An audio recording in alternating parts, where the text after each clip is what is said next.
So then comes, how do you get there? And this is the number one hardest thing in all of counseling. There is a bridge. There is a way across from one to the other. And if I could write a word above it so you could actually see it on the camera, I would write the word belief. Welcome to the Everyday Faith Podcast, where we believe you can live out your faith every day by starting with belief, embracing your mission, and committing to obedience. Well, and I said it like 3 times. And also pursuing community, just so I could say it again for you. Starting with belief, embracing your mission, committing to obedience, and pursuing community. Maybe you should just start over. I'm not starting over. Welcome. We're real people doing life together with you. I'm Dan. He's Dan, and I'm Jess. And today we have the pleasure of having Dean Goossen join us again. If you are a listener of the podcast regularly, you'll recognize Dean and his voice and his very smart comments. No, he's a great friend of ours and is extremely knowledgeable. They have a ministry called Awakening Hope Ministries. And then that is right? Now I'm going to get confused with the coffee shop next to us. You crushed it. All right. Anyway, we're talking about relationships today. And if you're like, listen, I'm single, this doesn't apply to me. You have a relationship with your mother, potentially your father, potentially a coworker, friends. There's relationships all over the place. The people that is scanning your food. You have lots of relationships in life. So this is applicable to everybody. Dean, welcome. Thank you so much, guys. It's good to be back. Thanks for putting up with us. You guys one of the are reasons easy. For our listeners, one of the reasons we thought of Dean is because one of the many hats that he wears in ministry is counseling. Dean, you've worked with a lot of couples and families, I imagine. You've probably been doing that for many years now. Well, and that sounds good on paper, right?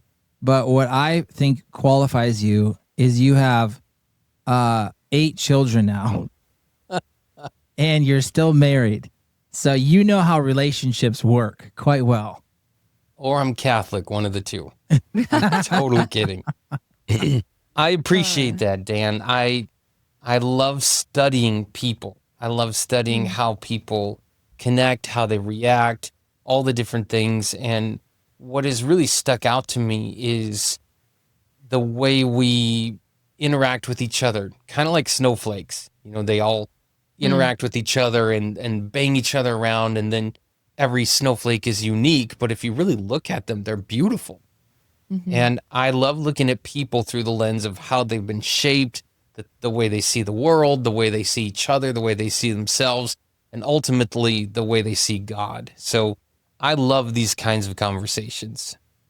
One of the things that I think is really cool too, Dean, about you that sets you apart from a lot of other counselors that people may know of, or, you know, some people who wrote the books, right? In one of our recent podcasts, or maybe upcoming, I don't know.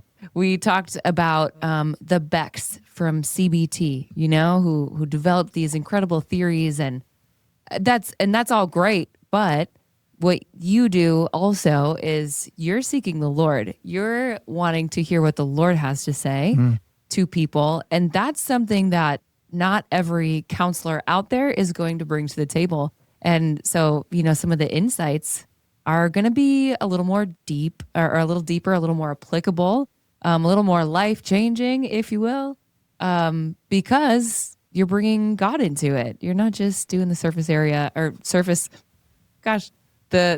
level theory things with whoever's in front of you. Well, thank you. Now I feel the pressure to say some smart things. Ready, You go. guys are awesome. No. Well, so our thought for this was that, hey, relationships are kind of a big deal. Dan, you actually might have had more thoughts about coming into the podcast than I did about why relationships. Well, Dean and I are both married, so there's that. There's the elephant in the room. Maybe I We're should both just married. Maybe I should just ask the question and you all talk today. That's the way it should go. Wait. You're both married. We're married. Yeah. And he's married to... No, we're not married. Okay. We Thank both you have for clarifying. Thank you, Jess. We both have wives. Okay. I feel like we're spiraling. We're spiraling fast. We're both but married. I love and it. You know what's fun is marriage is a great relationship that we get to work through. And so I think it's been fun talking to Dean for years now about relationships with my wife, which is you, Jess, and other people, family, friends, people at work, right? Mm-hmm. I think he's just an exceptional. So Dean, tell us, before we jump in, what are some things that are spinning around in your head when you hear relationships and snowflakes and people? That's a good question. If I were going to start at the top with someone and begin asking just a few questions, the first thing I would do is draw 3 circles. One is your spirit, your soul, and your body. And I know that sounds very elementary to most believers, but hear me out. Here's the error that I think we make is that when you start with this, let's take depression, for example. If someone comes to you and says, man, I feel depressed, most pastors don't know what to do with that. So they either are stuck thinking, oh, you have to take a pill the rest of your life, or they call it a demon.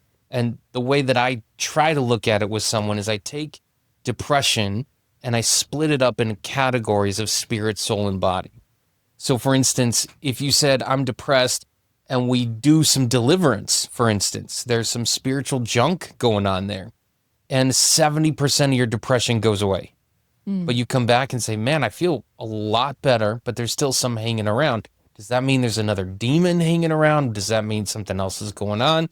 And in reality, maybe now we need to deal with trauma in your soul. Because not to be fancy, but if you're going to talk about where you store trauma, we would figuratively say in your heart, which figuratively means your soul, right? And so when you deal with trauma or hurt or pain, that's actually causing you to feel depressed, and someone's finding healing and they come back and say, man, I feel even better, but there's still something going on there. Then we start looking at your body, meaning maybe you live in Minnesota like me, where you only get 3 months of sunshine out of the year, so you're short on vitamin D. Maybe you're eating something you're allergic to and it's actually causing you to feel depressed when you're not.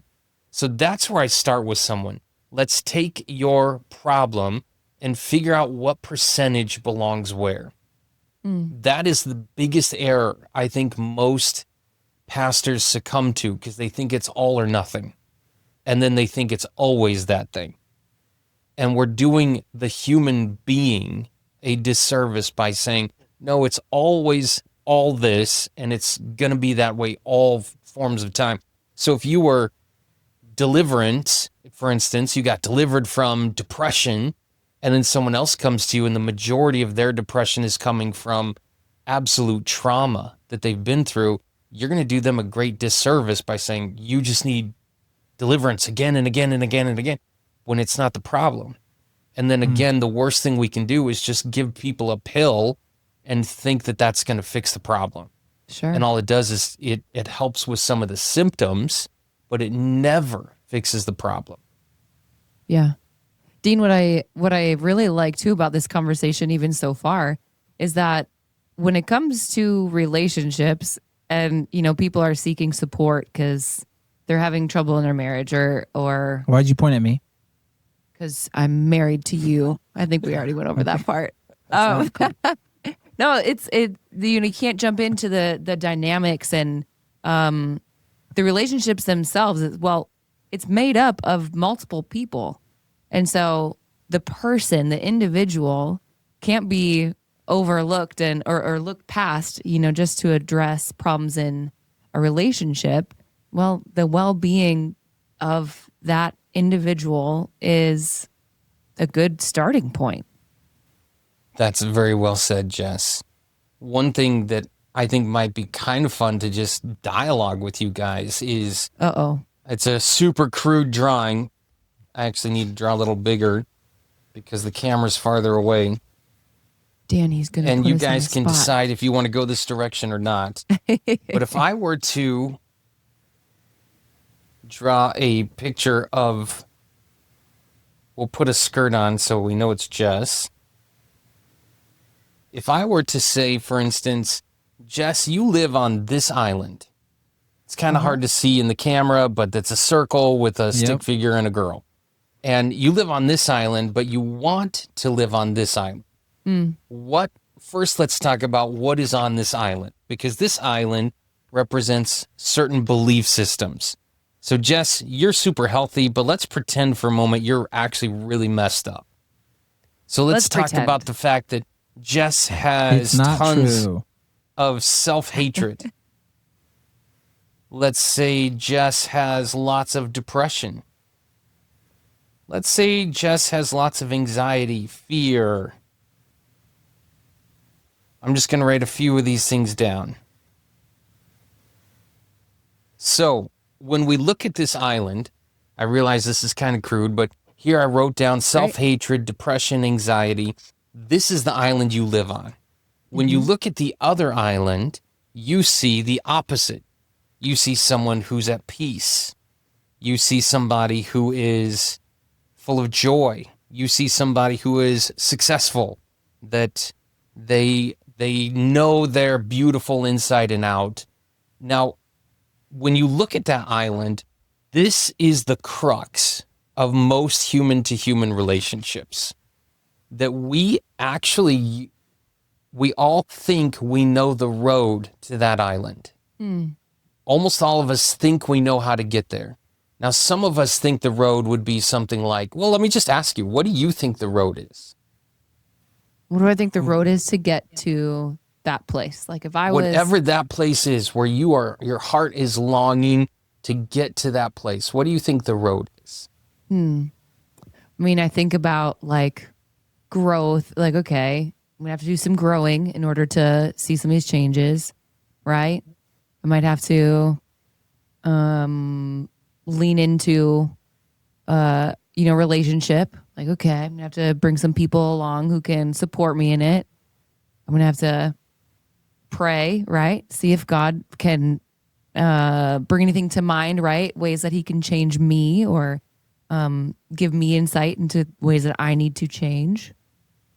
Those are a few ideas. Maybe there's contextual change. I don't know. Like, hey, I'm in a really unhealthy situation that, I don't know, somehow I gotta change that context. That's all great stuff. Great stuff. Dan, what do you think? The road to get to where we want to? Yeah, and it's not just, oh, I want to be successful. It's that on that island over there, I will be successful. So it's less about the daily grind and building a business. It's less about making enough money. It's more about attaining peace in the heart, where you look in the mirror and there's no more self-hatred. When you look in the mirror and the anxiety, the depression, all those things are starting to go. How do we get to that place? It's a posture of the heart rather than a position in life. I think surrender for me has a lot to do with that. That's a great answer. Right? Thinking less of what I think I know how to do it, and obviously seeking after God's way and his will, and then it's not a place, right? But we become peace and we become those things. Those are great answers, guys. Now here's some common ways. It was a trick question, wasn't it? Well, it's a little bit of a trick question. I don't like trick questions. Oh man, I knew it was wrong. Now I want to show you how much your answers stink. No, I'm just kidding. Here's the interesting thing is that most of us develop in our mind how to get to a place where the posture of our heart is at peace. And we think that changing our position in life will get us there. Meaning, if I'm successful, if I lose weight, if I become more attractive, if I become famous, whatever that looks like, we start to develop that. And here's the crazy thing. In more unhealthy versions, we actually start to use our spouse as part of the road to get there. So for instance, sometimes it doesn't matter if it's a man or a woman, they will marry someone that they think is out of their league because they think it's going to get them to that island. And then once they're married and it doesn't do it, they actually become really, really insecure. Because now they're going, whoa, I think this person's going to realize I'm not on their level and I'm living in total fear that they're going to wake up and they're going to leave me. It didn't work. That's how I feel every day. That's how you feel every day. You're hilarious. Well, then we need to take the skirt off this stick figure and make it a man. Now, when you think about relationships, well, even think about people that there's absolutely nothing wrong with knowing someone that is famous. But listen to someone and how they talk about it. When they say, oh, yeah, I know so-and-so. And that person might be saying it, and it might be true that they met them or they know them to some degree, but they're saying it in hopes that if you know I know them, it puts me in their league. It puts me in a league of success. And they think that that's the road to get to the other island. Now, the reason getting to that other island is so important is because internally, all of us are wrestling with this. Now, when it gets really unhealthy, that's when you start climbing on people like rungs of a ladder. I'm going to climb the success thing. When I was in a band, that was horrible. People would just climb on each other. They didn't care about anyone below them. All they cared about was climbing the next rung of the ladder of success, writing the next song, who's going on tour with who. It's not healthy. It's actually very disingenuous, and it's a constant state of anxiety. And if you talk to most musicians, they don't ever feel like they've arrived because they always feel like whenever they achieve something, the carrot moved and they need to keep going. So unfortunately, what develops in a person is we can use our spouse to try and get to the island. We can use our friends to try to get to the island. In fact, we only make friends that we think will get us to that island. And again, I'm not talking about actual success. I think hanging out with people more successful than you is a good thing. But what I'm saying is that the posture of our heart. Yeah. That when you hang out with them and you actually become more insecure, more anxious, more depressed, because it didn't get you where you thought you would go, which is your heart having a posture of peace. So then comes, how do you get there? And this is the number one hardest thing in all of counseling. There is a bridge. There is a way across from one to the other. And if I could write a word above it so you could actually see it on the camera, I would write the word belief. So for instance, most people, everything you both said plays into it. One of the bridge though, this is the hardest thing if someone is sexually abused, especially because their self-worth is destroyed. This is true of physical abuse. This is true even just people with low self-esteem. They have an inner belief system that I am worthless, I am this, I am that, and it creates feelings of depression, anxiety, and lack of self-worth. Now, the problem is that whatever you believe is what you belong to, even if it's a lie. And when you believe something, there's no amount of encouragement I can give you that will actually move you from one island to the next. For instance, when people come to me, they've been sexually abused as a child. When they come to me and we're counseling, if I say anything along the lines of, man, you're awesome, you know what that person will say to me? They'll say, why? Prove it to me. So in other words, they're refusing to receive something unless I give them evidence, because the sexual abuse gave them evidence that they're worthless. And they chose to believe it, even though it's a lie.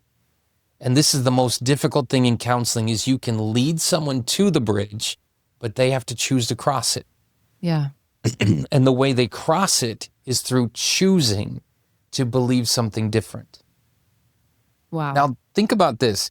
When you choose to believe God has created you to be a business person, a successful person, whatever you want to fill in that blank with, when you choose to believe that's true, what is the fruit?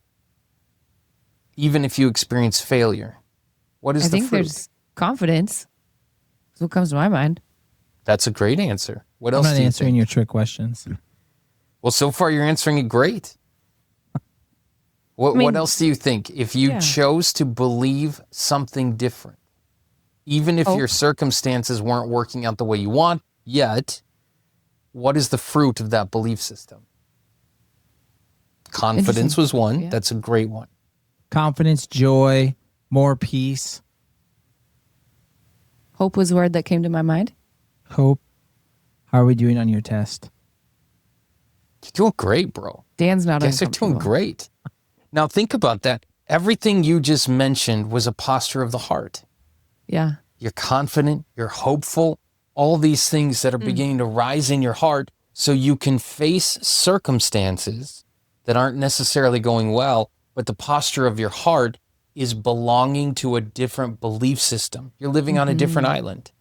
Notice how the circumstance no longer causes you to think, oh, I'm worthless. It doesn't drive you into depression. It doesn't drive you into anxiety because you belong to a different belief system.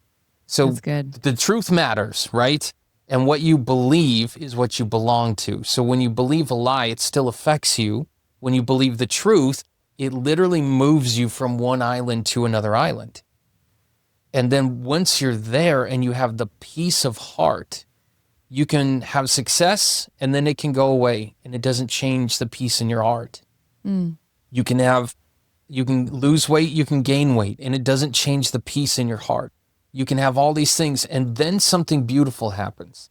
Instead of using people to try to get to this island, you actually start expressing inwardly, outwardly to help heal other people, to draw them to that same place. What are your thoughts? Go ahead. I love that what you believe, you belong to. Right? I mean, so living out your everyday faith, that's why we say start with belief. Yeah. Right? Because that's where everything starts. So it's fun that we keep learning. It is important to start with belief. And that comes down to your core beliefs too. Right? And we just talked about that in the podcast about freedom. And do you feel unworthy? Do you feel these things? And that's a part of a lie that you believe. Yeah. And you have to change that. You have to start with belief and figure out what you believe in so that you can either correct it, right, according to what God says, not what someone or something or maybe our own mind says, so that we can live have the freedom that we're promised. Amen. That's great stuff. What about you, Jess? I think of kind of putting together as you're talking and kind of what Dean was sharing, the idea of coming into agreement with something is really standing out to me, right? That's what belief is coming into agreement with one thing or another, and like taking the spirituality away from the word agreement. It's like if you agree, right? Yeah, like that's a great word. That is what is reality to you. If you agree with that, right? Then that's what's reality. Anyway, I don't know. So the idea of what I believe is going to make a big difference. Am I believing what God says about me and who I am and my potential and my past and my future? Or am I believing what, those lies that have been planted and maybe been festering and growing for years, or just, that random thought that just comes in every once in a while? It's not festering, but still I love that. That's such a good point, that what we believe is going to make all the difference, really. I love your word choice, agreement, because that's a great way to illustrate belief. I'm coming into agreement with this. So it has, now if you think about the devil and his prowling like a roaring lion, wanting to seek and devour, think of how easy it is for him to torment someone who already believes they're worthless, who already believes whatever that is negative about their life. Once they already believe that stuff, it's just easy for the enemy to whisper in their ears, yeah, your spouse thinks you're lazy. So every day your spouse comes home from work and now you're panicking because if they see you sitting down, they're going to think you're lazy and worthless and whatever. There's so many ways to parse this out in marriage. When we are not at peace with our hearts, it does affect our marriage and the other relationships we have. When you're not living on the island you want to live on, which is a posture of peace, and you're living in fear of someone seeing in you what you already believe. They're going to think I'm worthless. They're going to think I'm lazy. They're out of my league. So if I'm not working hard, they're going to give up on me. And then you begin to examine your own heart. Well, I do love my friends. I do love my wife. But if we were honest with ourselves, am I also trying to use them as leverage to get to the island that I want to live on? And when you find that, if you can figure out, oh, crud, I am. And again, we're not talking about an island of success. We're talking about a posture of your heart. It begins to illustrate why your relationships may not feel fulfilling. Because you're trying to leverage them to get you somewhere that they can't. Yeah. Nobody can get you to that island. You choose to believe something different, and then things in your life begin to change. Now, some people are going to say, well, that's not true. With weight loss, you got to eat better. You got to go to the gym. Right. I'm talking about the posture of your heart. And if I use self-hatred as fuel to go to the gym and eat right, that's not going to go well. That I'm not going to live on that island if I successfully lose weight. Instead, I'm just going to live in total fear of gaining the weight back. So you might achieve your perfect weight, you might achieve your success, whatever that is, and still live in total anxiety, total fear, depression, self-hatred, all the things. Yeah. And so the freedom comes first and foremost when we come into agreement with what is true. Wow. Well, Dean, as we wrap this up, this has been so enlightening. Thank you for what you're sharing. What's the one thing you want to encourage us and our audience with? The one thing I would say is when you are actually honest with yourself, because most of us aren't. Most of us spend so much time running from the very things if we faced them, we would find ourselves in a different place in life. And so I would say, sit down with the Lord and just be honest with yourself. Why am I where I am? Is it because I've come into agreement with the wrong things? And ask the Lord for his help. He loves you. He came to seek the lost and to heal the brokenhearted. And he's interested in leading you to the truth so that you can believe something different than what you used to. Wow. I love that. I feel like chains are going to break. Come on. Well, I'm excited to go through some more relationship talks in our next podcast. But Dean, thank you so much for sharing this. Thanks, Dean. Absolutely. Thanks for having me on, guys.